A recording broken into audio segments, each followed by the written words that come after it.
The US says it will have enough vaccines for every adult by the end of May. This comes after the Johnson & Johnson vaccine became the third shot to be authorised. It will work with rival Merck to deliver 100 million doses in 2 months.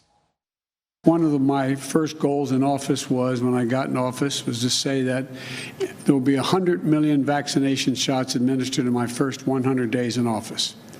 We've got halfway to that goal in 37 days, and I feel confident we'll make it all the way.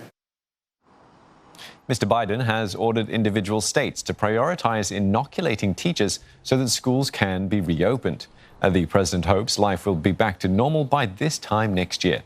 Some states have already begun easing restrictions. Michigan and Pennsylvania are allowing larger gatherings. Texas has already lifted mask mandates and will permit business to operate at full capacity. So we take everything with a pinch of salt. Who knows what's going to happen? But we're just going through. But it looks like we are in a positive direction. Simon Marks joins us live from Washington, D.C. Simon, schools are centre stage in the president's agenda.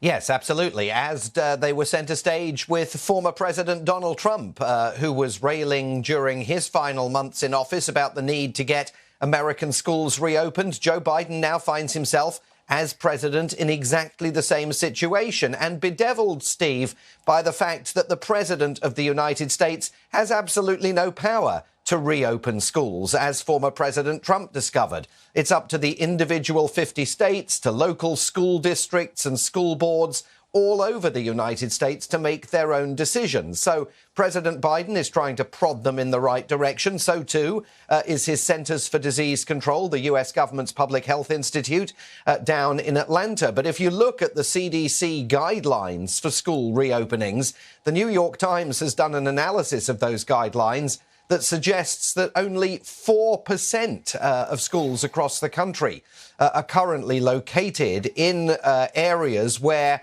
COVID-19 circumstances, per their own guidelines, suggest that those schools can reopen. And then there's the enormous dispute that is going to take place in many parts of the country between school districts and teaching unions. We've seen it here in Washington, D.C., up in New York City. Teaching unions very wary about the public health threat that they say may still be posed to their members once they return to the classroom. So this is going to be a very, very slow process.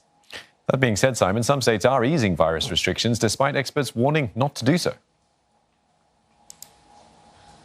Yeah, absolutely. I mean, just yesterday, the governor of Texas, Greg Abbott, a Republican close to former President Donald Trump, announced an end to the face mask mandate in the Lone Star State, and also said that all businesses of all varieties can go back to normal. 100% reopening, he described it as when he made his announcement 24 hours ago. Public health officials say that's a recipe for disaster.